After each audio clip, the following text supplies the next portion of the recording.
Ó, o Henrique pergunta, né? Se é normal ficar 3 anos no cursinho. Não, não é normal, né? Não é normal você ficar todo esse tempo aí, tá? Por quê? Porque se a gente. Vamos falar de neurociência, né? A neurociência é a ciência que estuda como que o cérebro aprende, tá? Então tem vários braços da neurociência e tem um braço da neurociência chamado neurociência da aprendizagem. Ela vai entender como que o nosso cérebro aprende, tá? Então vai ter vários estudos científicos. Vou dar um exemplo para você. Por exemplo, imagina uma doença, né? Hipertensão, né? Insuficiência cardíaca. Imagina uma doença do coração, tá? E aí essa doença vai ter um medicamento que vai resolver esse problema, tá? Então os cientistas querem ver qual que é o melhor remédio para tratar aquela doença. Então eles vão pegar lá um grupo de pessoas, o grupo A toma esse remédio e o grupo B não toma esse remédio, toma um placebo, toma farinha, né? Ou, por exemplo, o grupo A toma um remédio e o grupo B toma outro remédio. Aí eles vão ver qual que é o melhor remédio para resolver aquela doença. Isso é ciência. A neurociência faz a mesma coisa que ela faz com o estudo, né? Então, vamos pegar dois grupos de estudo, vamos pegar o grupo A e o grupo B e vamos estimular eles a aprender um determinado conteúdo usando uma determinada técnica, ver videoaula, leitura, fazer questões, explicar o conteúdo para alguém. E aí, a neurociência mostra, então, para nós que a pior forma de você estudar é vendo videoaula e lendo, tá? São as piores formas de você estudar, segundo a neurociência, tá? Então, acontece, quando você fica estudando ali no cursinho, vendo videoaula, né? Você fica a semana inteira, aí chega final de semana, tua mãe te pergunta, pô, Henrique, o que tu aprendeu aí a semana inteira estudando? O que tu aprendeu que se cair na prova não tem como tu errar? E aí tu fica pensando, e não lembra de nada. Então, ou seja, tu perdeu uma semana inteira de estudo que você não teve retenção, que você não teve aprendizagem, né? Aí, obviamente, dessa forma, vai ser impossível você conseguir uma aprovação em medicina no primeiro ano, ou em 6 meses, ou em 60 dias. O primeiro ano vai ser só perca de tempo. O segundo ano, né? Aí você vai ter uma noção no terceiro ano, que daí você vai ter ali um desempenho cognitivo. Então, vou dar um exemplo. Simulados, tá? Tu pega simulados no cursinho aí, né? São 4 a 5 simulados no cursinho, tá? Os meus alunos, eles fazem 25 simulados. Entendeu? O modelo Enem, com 2 dias. Cada simulado é dividido em 2 dias. Então, o cara fez 25 provas do Enem em casa com o tempo. Então, tu vê, ele praticou, que é praticando que você mais aprende. No nosso caso aqui, é prova, né? Na medicina, tu vai praticar como? Vendo pacientes no hospital. Então, tu pega as melhores escolas de medicina do mundo, elas fazem essas metodologias ativas, né? Então, você estuda praticando, não vendo videoaula, não assistindo aula. Então, pega a Harvard, que é a melhor faculdade de medicina do mundo, lá eles usam metodologias ativas. Você vai para a prática desde o primeiro dia de aula, desde a primeira semana de aula, você já vai para a prática, já vai para o hospital para ver paciente. Porque eles sabem que é assim que o cérebro aprende, né? Se tu pegar como é que o ser humano desenvolveu o aprendizado, né? Pega lá no período das cavernas, milhares de anos atrás. Como é que ele aprendeu a caçar? Porque tinha um problema para ele resolver.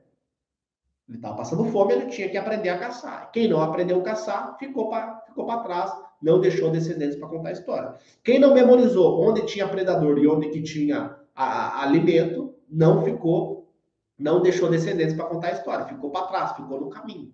Então percebe, o nosso cérebro ele aprende se tiver um problema. Então o teu professor joga lá a fórmula de física, joga os conceitos de física, joga todas aquelas informações do teu cérebro, você não sabe, por que eu tenho que guardar isso aqui? Que problema é que eu tenho que resolver? Agora, se você vai direto para a prática, se você é ativo, faz provas, vê como é que o teu inimigo vai cobrar esse conteúdo de você no dia da prova, fica muito mais fácil você aprender esses conteúdos, né?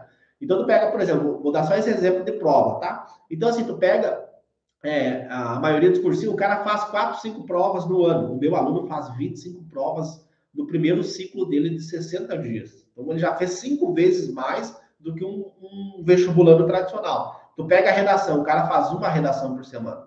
O meu aluno faz, no mínimo, 3 redações por semana. Ele faz 60 redações no primeiro ciclo dele de 60 dias. Tu entende? Então tem um volume de prática muito maior. Se você, Henrique, se você quer ser um médico de sucesso, o que você tem que fazer? Você tem que praticar, né? Tu vai fazer uma cirurgia. Qual o cirurgião que vai fazer a cirurgia com você? Aquele cirurgião que tem um monte de teoria, mas ele operou pouco. ou aquele cirurgião que tem pouca teoria, mas o cara tem muita cirurgia, ele fez mais de 100 cirurgias, ele fez 200 cirurgias. Ou tu vai querer aquele cirurgião que tem a teoria e tem pouca prática. Qual cirurgião você escolheria para fazer uma cirurgia? Vou dar um exemplo. Uma cirurgia bariátrica. Vou dar um exemplo que eu estava estudando semana passada com o Dr. Lucas. Cirurgia bariátrica. Qual cirurgião o Henrique escolheria? Comenta aqui para mim. Comenta aqui, Henrique. Para mim, qual cirurgião você escolheria? O cirurgião A, que tem muita teoria, mas tem pouca prática, ou você escolheria o cirurgião B, que tem pouca teoria, mas o cara fez mais de 200 cirurgias? Qual deles você escolheria? Qual deles você acha que tem mais conhecimento? O A ou o B? Quem quiser comentar, comenta aqui também, pessoal. Não precisa ser só o Henrique. Se você quer participar aqui dessa enquete, comenta aqui também, tá? Deixa aí seu comentário. Qual você escolheria? O B, né? Quem mais? Quem mais escolheria o B? O que tem mais prática? Fez mais de 200 cirurgias. Tanto que se você perguntar, né? Pode até fazer esse exercício. Se você chegar para um cirurgião, né? Tu percebe, pergunta para ele, quando que foi que você mais aprendeu? Ele vai falar o seguinte para ti, eu aprendi mais na residência. Aí até perguntar, tu tinha aula na residência? Não, eu tinha muita pouca aula, porém eu tinha muita prática. Eu aprendi praticando. Então ele vai falar que a curva de aprendizagem dele foi durante a residência, porque ele tinha muita prática. Prática. Ali foi a maior curva de aprendizagem dele. Porque ele tinha muita prática, entende? Então percebe, você vai fazer a prova que vai decidir o futuro da sua vida, mas você fica dentro da sala de aula o dia inteiro escutando o professor falar. Você deveria estar em casa praticando, fazendo prova, sujando a mão de terra, mesmo que você não tenha base, porque é errando que você aprende. O cérebro, ele só guarda o conhecimento se você tiver um problema para resolver.